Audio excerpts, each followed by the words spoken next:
Welcome to this week's Fly Rod Chronicles. And we're up here at Harmon's North Fork Cottage in Cabins, West Virginia, covering the HNFI.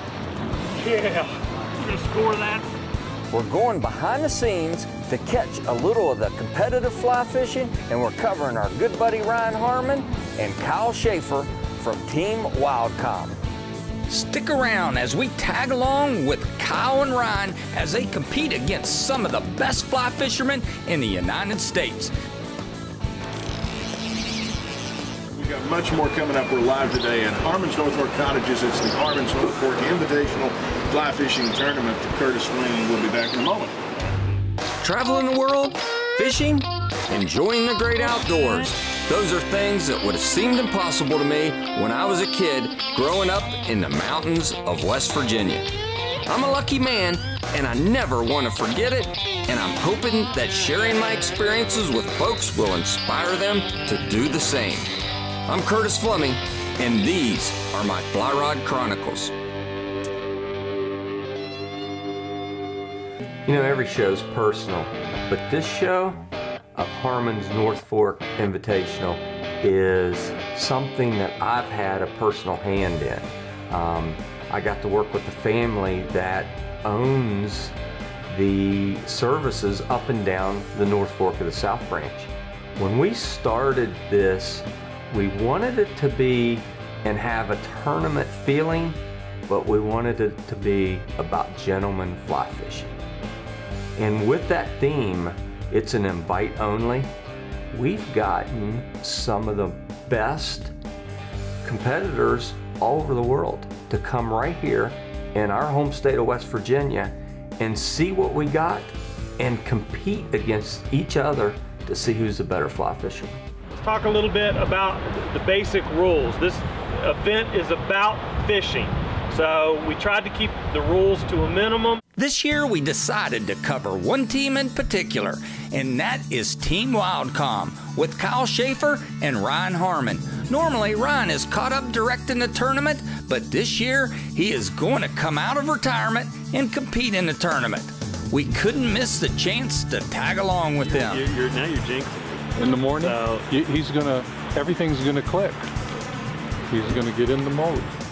You know, Ryan Harmon has been a longtime friend of Fly Rod Chronicles. He is on the pro staff.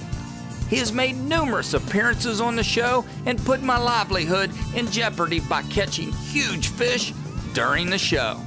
Ryan used to be a competitive angler back in the day, and the dude just flat out knows how to fish. I was pumped to see how he was going to do in this year's tournament, but I had to throw him a curveball and assign him a partner that has never fished competitively before. We met Thursday, yeah, right? 2 days ago. First time. So Curtis calls and says, hey, you're fishing with the guy you've never met. We emailed a couple times, didn't know anything about one another. Right. So I can imagine you're thinking, oh my God, this guy's gonna be an idiot, he doesn't know what we're doing, because that's what I was thinking.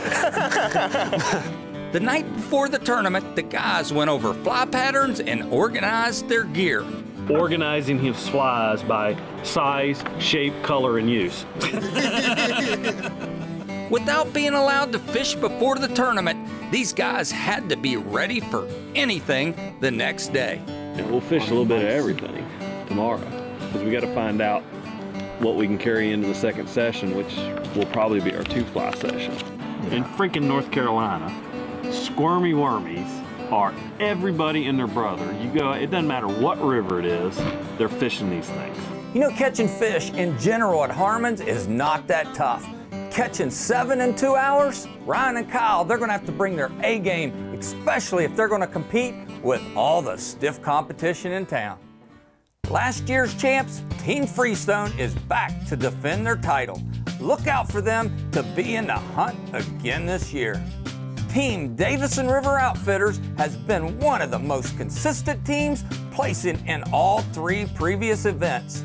They took first place in 2011. With 16 teams in this year's event, Ryan and Kyle, they're gonna have to dodge some of the young sleepers like Brandon Fazelar and Zach Barton of Team Evergreen. With all the stout competition, I'm wondering if Ryan wishes he would have stayed retired. Coming up next, we kick off the Harmon's North Fork Invitational Fly Fishing Tournament. Stick around. Yeah, baby.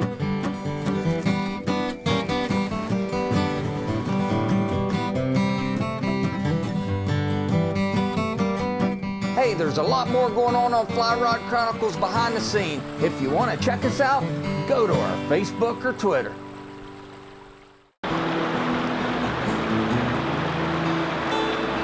Welcome back to Fly Rod Chronicles. We are in Cabins, West Virginia for the annual Harmon's North Fork Invitational Fly Fishing Tournament. This is the 4th year of this great event, and it has become known as one of the most recognized fly fishing tournaments on the trail. West Virginia outdoor radio host Chris Lawrence did a live broadcast on the porch of Cabin 15 again this year during the event. And you know what's neat about it too, Chris? This is vacation for me. So I get to sleep in and get to get my coffee later in the day, and I get to go out and watch some of the best fishermen in the world compete right here in West Virginia. Yeah, you're more of the MC, reporter, host of this thing than anything else. You know, they give me a little golf cart, I run up and down, and I got my own Gatorade, and I feel kind of important when I'm up here. As Ryan said, it's good to be king. Yes, it is. All the pressure to catch fish this time was resting on the shoulders of my old buddy Ryan Harmon and first-time competitor Kyle Schaefer of Team Wildcom. You know, we kind of came out of the gate. This is my first tournament I've ever fished. Ryan's kind of a veteran in that world, and so you know, it took us a little bit to find our groove. Your call. You know these waters a lot better than I do. Let's walk up here and take a look at the head of this beat. Okay. There's not a whole lot of casting room. You're not going to be able to get a good swing on your streamer. Yeah. So you may want to set up with that nymph rig to start with. Cool. Sun's just now starting to hit the water, so we should be good. But let's go take a look at it and we'll see where we go from there. Alrighty.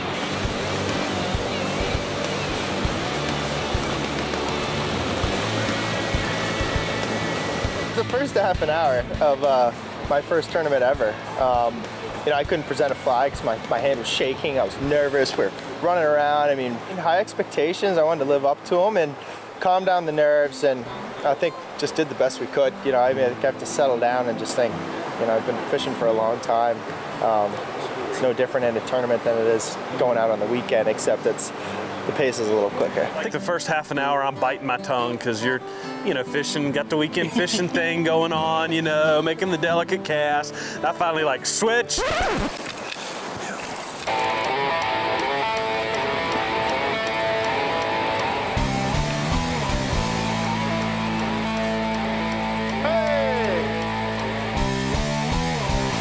Yeah, baby.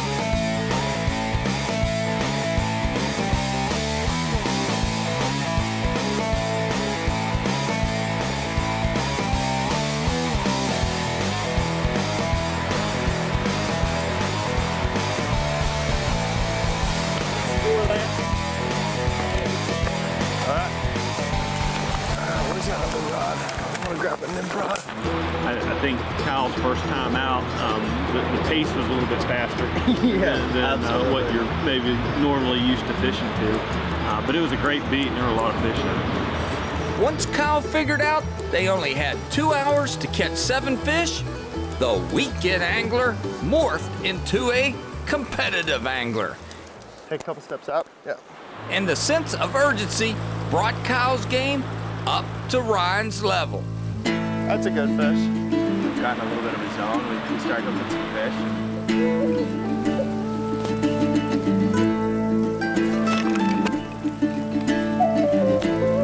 There we go. Team Wildcom was firing on all cylinders, competing with some of the best anglers in the nation and some of the strongest rainbow trout in the river. There he is. Oh, yeah.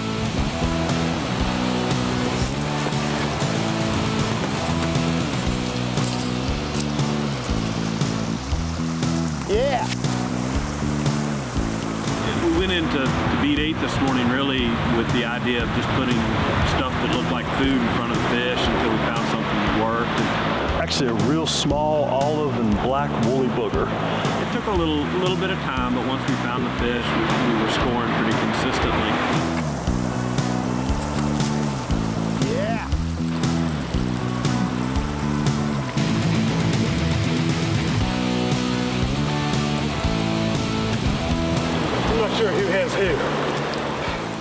As Ryan tries to keep this huge rainbow and potential 5th fish on the line, the other 15 teams up and down the North Fork are doing their best to stay atop the leaderboard. Back at beat 8, Ryan managed to wear this big fish down and get him to the net. Yeah.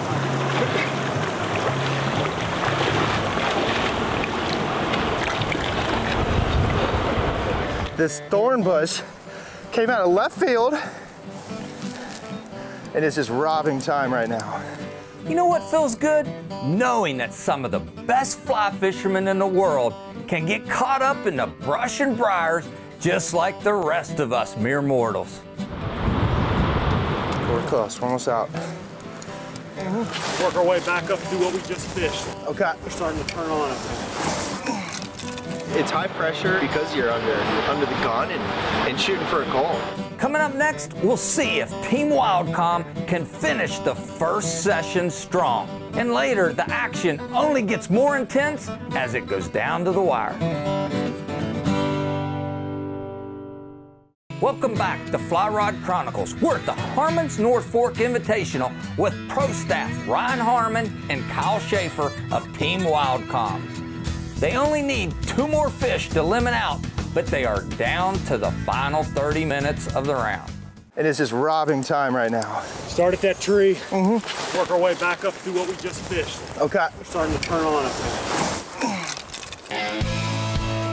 You're working with water like you've never had before because you're under the gun and shooting for a goal. It's time for this week's Trout Unlimited Take of the Week. Yep. There we go.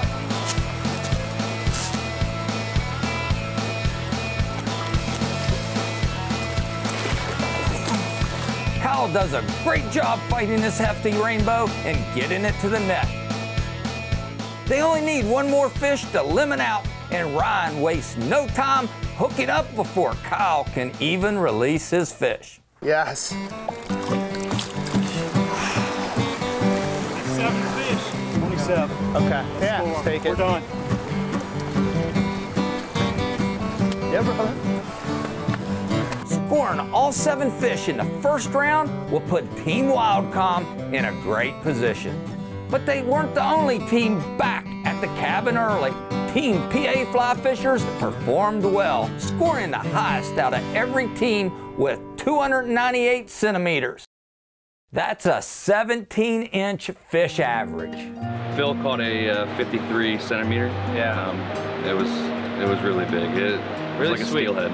I mean, I've been using steelhead type tactics and just trying to land them like I do steelhead, so. And those are the size of fish that you're getting here too. Yeah. With a few minutes left in the first session, we went to watch Team Davison River Outfitters as they finished their first round.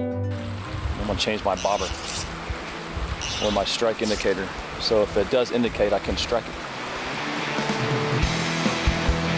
Good fish. Looks that way.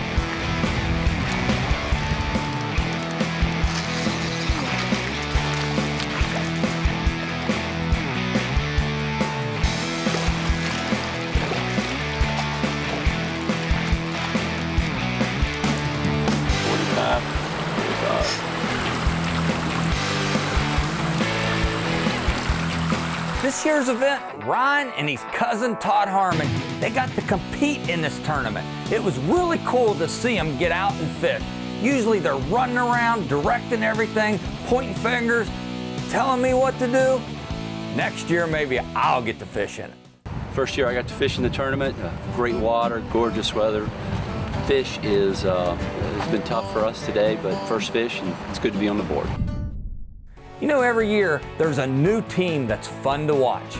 This year, we got to hang out and watch Little Pickerel Creek. It was a father-daughter team, and we got to watch Danielle reeling this hog of a rainbow beast fish.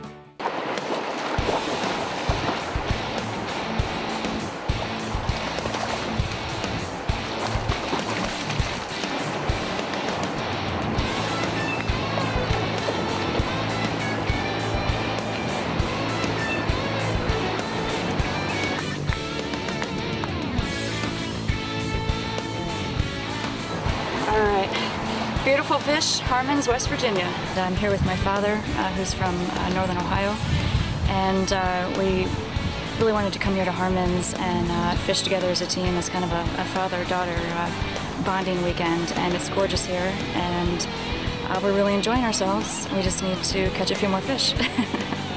Don't go anywhere. When we come back, Team Wildcom battles their way to the final round, and a new Harmons North Fork Invitational champion is crowned.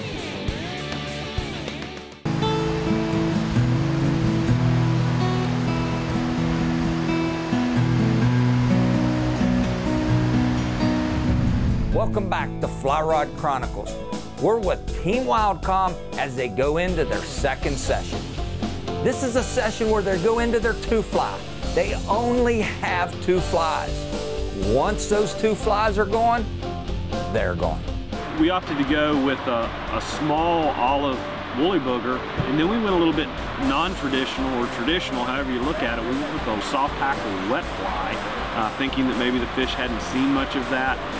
We started that session on fire. Oh, it's a big! 44 centimeter fish.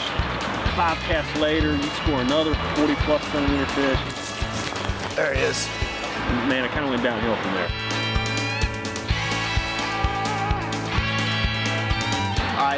I had an eat on the far bank, and there's a lot of jagged rocks around, and I set. As soon as I set, there was no more tension at all. It came back. I didn't even put too much pressure on that. That sucks. Clean cut line. Pressure's on. Ryan just swam, essentially dove in the river to save our first fly, so glad he did that now that we lost our second. Got back on the water, and 3 casts in, you know, nothing you would think of, just a little bit of a hang up. I pull it off, no fly. End of the beat. If they only gave me 2 flies, I think we would have had to add a monkey and a scuba diver to the Fly Rod Chronicles crew.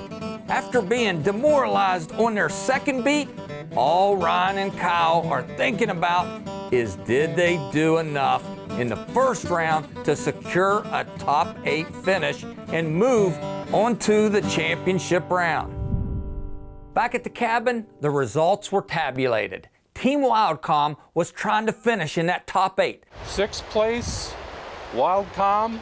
That enabled them to fish in the final championship round. We were able to draw a beat for the afternoon that we were excited about. For the championship round, all the teams go back to 0, and 1 3-hour-long session determines a winner. Regular tournament rules apply, and the whole fly box is available. Game time, baby. Here we go.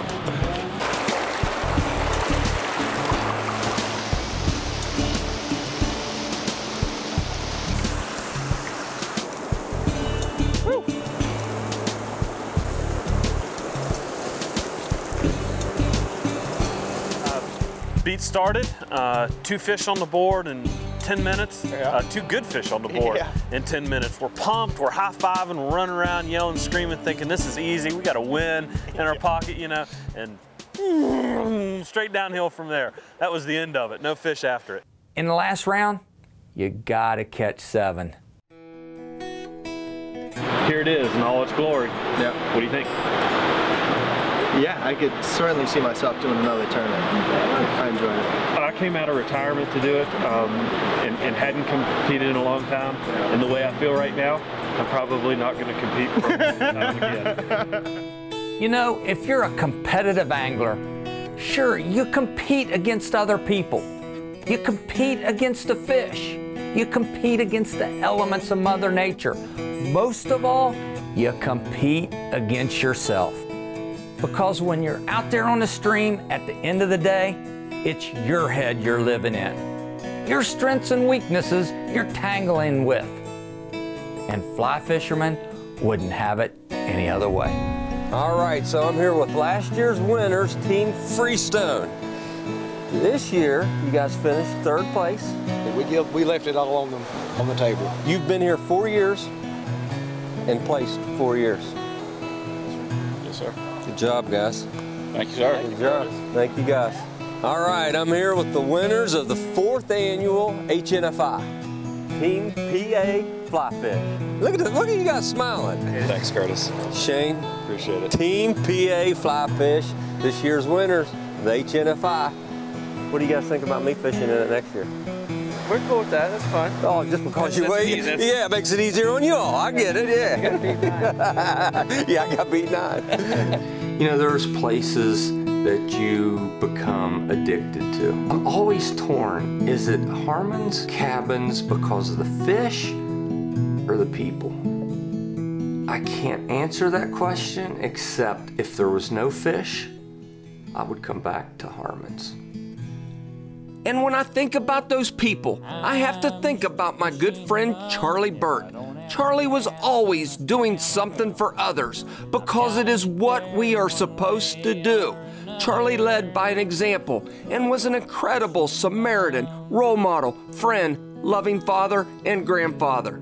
Tight lines up in heaven, my friend.